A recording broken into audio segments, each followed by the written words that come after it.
आपण कल्याणपूर्वीच्या निवडणुका पाहतो. 2019ला गणपत शेठ गायकवाड उभे राहिले. युतीमध्ये काम करायचं आणि नंतर पाठीमध्ये खंजीर खुपसायचं. गणपत शेठ गायकवाडांच्या विरुद्ध कोणाला उभं केलं?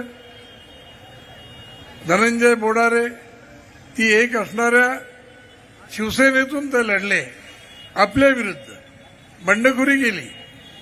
त्यांना सगळी मदत त्यावेळच्या शिवसेनेने दिली.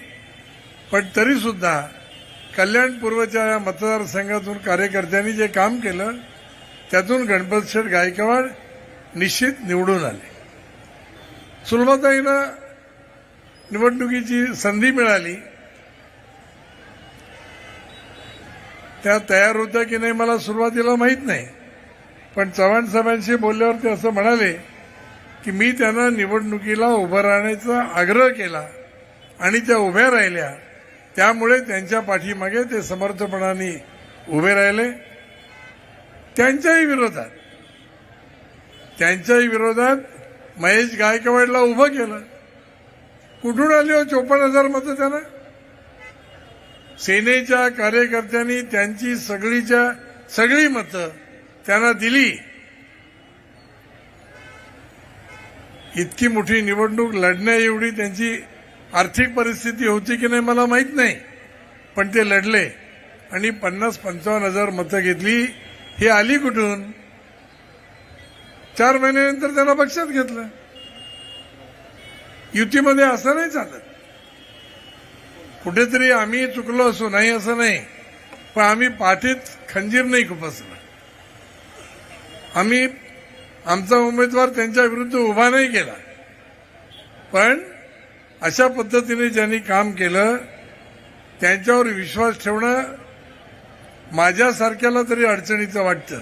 आणि म्हणून माझं मत आहे की भारतीय जनता पार्टीने कल्याण पूर्वला जेवढे प्रभाग आहेत, पॅनल आहेत, या सगळ्याच्या सगळ्या पॅनलमध्ये आपण उमेदवार उभे केले पाहिजेत. महापालिकेत 122 उमेदवार उभे करायचे. ते करू. ते तुमच्या ताकदीवर, तुमच्या आधारावर. तुम्ही ज्या पद्धतीने आता या सभेला हजर आहात, ही ताकद तुमची उभी राहिली तर कुणाच्या बापाची हिंमत नाही आपला पराभव करण्याची.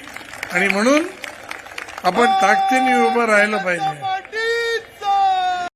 पण तरीसुद्धा कल्याण पूर्वच्या या मतदारसंघातून कार्यकर्त्यांनी जे काम केलं त्यातून गणपत शेठ गायकवाड निश्चित निवडून आले.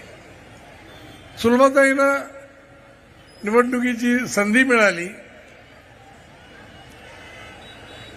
त्या तयार होत्या की नाही मला सुरुवातीला माहीत नाही, पण चव्हाण साहेबांशी बोलल्यावर ते असं म्हणाले की मी त्यांना निवडणुकीला उभं राहण्याचा आग्रह केला आणि त्या उभ्या राहिल्या, त्यामुळे त्यांच्या पाठीमागे ते समर्थपणाने उभे राहिले.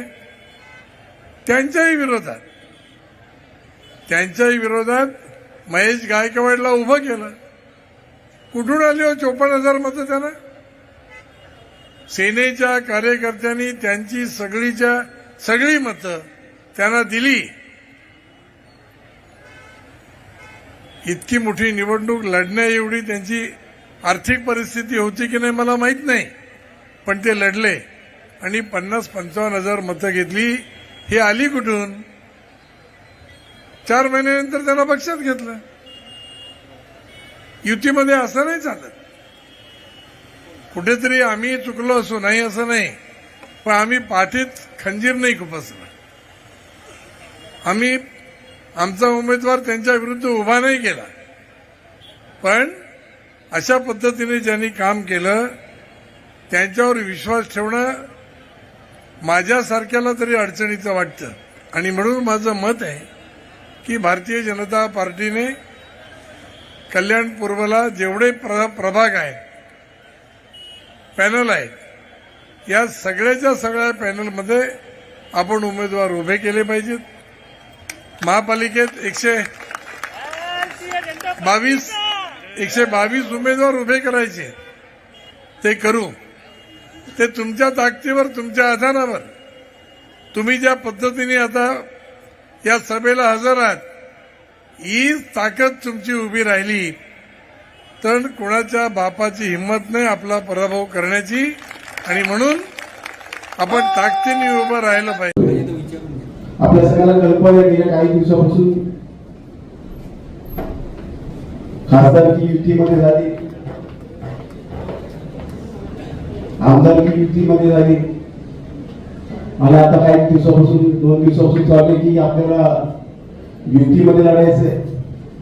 मी आवर्जून सांगेन की खरी युती हिंदुत्व सम्राट बाळासाहेब ठाकरे आणि अटल बिहारी वाजपेयीच्या विचारांची होती. आज काही लोकांनी विचार बदललेले.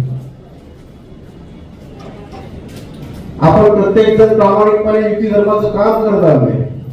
आपल्या सगळ्यांना कल्पना आहे खासदार श्रीकांत शिंदे साहेबांच्या लोकसभेच्या निवडणुकीमध्ये आता सध्याचे आमदार आहेत, त्या काळी त्यांची आपल्या विरोधी पक्षाच्या उमेदवारांसोबत गळाभेट चालू होती, रथावरती बसून आपल्या विरोधात प्रचार चालू होता. आणि काल भाजपाचे ज्येष्ठ नेते माजी मंत्री जगन्नाथ पाटील साहेब त्यांनी त्याच्या मेळाव्यामध्ये सांगितलं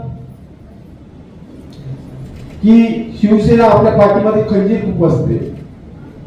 वेळोवेळी आपल्या पक्षाच्या नेत्यांचा अपमान करणं, आपल्याला खालती उच्च नीच दर्जाचं आपल्याला वागणूक देणं. मी त्याला एवढंच सांगेन, त्यांनी सांगितलं की महेश गायकवाडला उभं शिंदे साहेबांनी केलं. मला वाटतं शिंदे साहेबांनी खरोखर मला उभं केलं असतं तर 55,000 नाही 110 मतं, 1,10,000 मतं पडले, 1,10,000 मतं पडली असती. आणि ज्या ठिकाणी आज तुमचा माणूस आहे विराजमान, तिथे मी असतो. आम्हाला युतीच्या बाबतीत कधीच आम्ही टीका केली नाही, पण खऱ्या अर्थाने जर बघायला गेलं तर त्या आपल्या या कल्याणपुरेमध्ये मला वाटतं की त्यांचा प्रकाश तारे दादा आपले इथे आहेत, अप्पा आहेत, तिथे रायबळे साहेब आहेत. या कल्याणपुरेमध्ये त्यांचा एक नगरसेवक निघता नाकी दम यायचा. आपल्या बाळासाहेबांच्या विचारांवरती आणि शिवसेनेच्या आधारावरती एक नगरसेवक निवडून यायचा. त्यामुळे आम्हाला या ठिकाणी आमची ताकद दाखवण्याची वेळ आपण आणू नये, कोणत्या प्रकारच्या वल्गना करू नये, जेणेकरून आम्हाला आमची आक्रमकता दाखवण्याची वेळ येईल. मला वाटतं या ठिकाणी मला आवर्जून सांगावंसं वाटतं, या कल्याण डोंबिवलीमध्ये एक कार्यकर्ता म्हणून, एक शिवसैनिक म्हणून मला वाटतं 16 एकदा होऊनच जाऊ द्या. आणि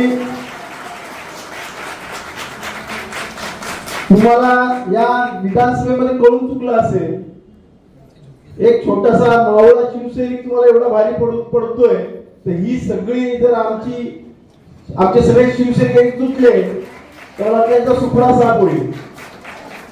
त्यामुळे